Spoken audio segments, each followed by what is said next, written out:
Un drapeau, une vidéo, et la justice s'en mêle. En pleine CAN 2025, un simple geste filmé à Casablanca a pris une tournure grave et inattendue. Deux mineurs marocains se retrouvent aujourd'hui devant la justice, après une affaire liée au drapeau algérien. Ce qui semblait être une provocation anodine sur les réseaux sociaux est devenu un dossier judiciaire sérieux, révélateur de la sensibilité extrême autour des symboles nationaux dans un contexte sportif déjà sous tension. Que s'est-il réellement passé? Pourquoi la justice est-elle intervenue aussi rapidement? Et jusqu'où peuvent aller les conséquences, même pour des mineurs? Entre football, patriotisme et responsabilité légale, ce sujet dépasse le simple cadre de la CAN. On fait le point, sans exagération, sans propagande, juste les faits. Le premier sujet CAN 2025, la grotesque fake news des ballons volés. Depuis hier, certains médias marocains essaient de crédibiliser une incroyable histoire de ballons volés par le staff technique algérien.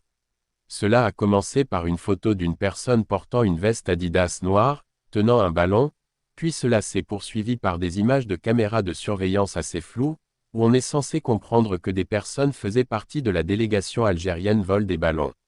Avant même de chercher à comprendre l'intérêt de voler des ballons, voire même l'intérêt de cette information, qui essaime depuis hier même dans les médias étrangers, il faut d'abord parler de ces images fabriquées. D'abord le personnage en question, censé être un chargé du matériel ou autre faisant partie du staff est totalement inconnu de la délégation. La veste Adidas elle-même ne ressemble pas à celle portée par les Verts.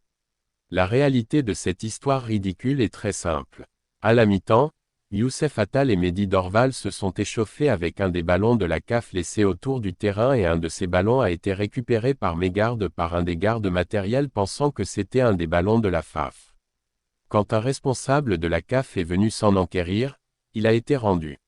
C'est à partir de cette banale histoire sans image, que certains, médias, marocains ont fabriqué une rocambolesque histoire de vol de ballons.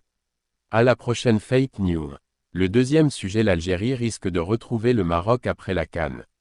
Une telle participation serait symboliquement forte. La Coupe du Golfe, traditionnellement réservée aux sélections du Golfe, gagnerait en prestige en accueillant de grandes nations arabes du football comme l'Algérie et l'Égypte.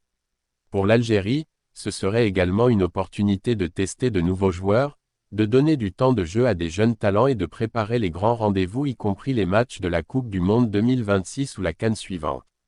Le Maroc, de son côté, figure actuellement parmi les meilleures équipes africaines et arabes, ce qui rendrait une éventuelle confrontation particulièrement attendue.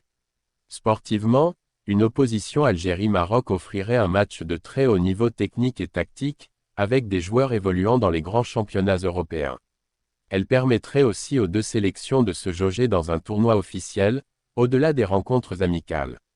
Pour les supporters, ce genre d'affiche représente toujours un moment spécial, chargé d'émotions et d'enjeux sportifs, même si cela reste dans le cadre du fair play.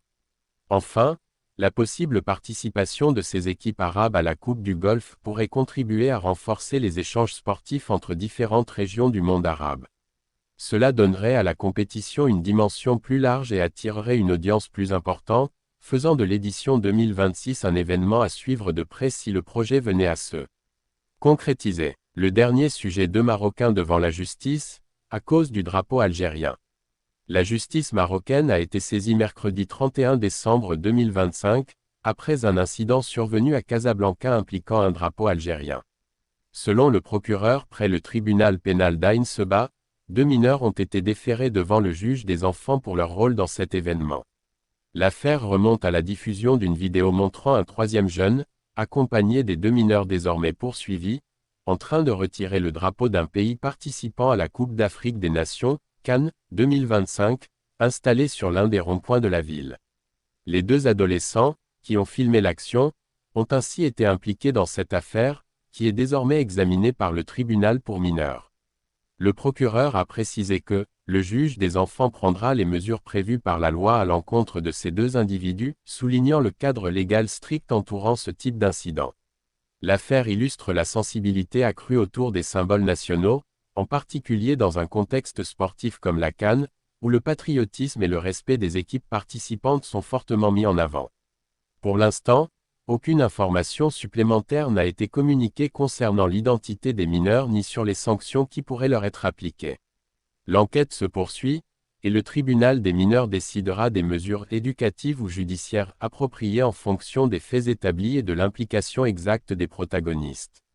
Cet incident rappelle que, même dans le cadre d'une compétition sportive, les actes portant atteinte aux symboles d'autres nations peuvent entraîner des conséquences juridiques sérieuses, notamment pour les mineurs.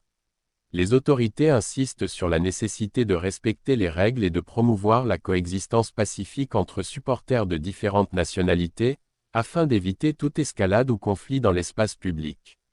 Merci à toutes et à tous de regarder cette vidéo. Votre soutien compte énormément.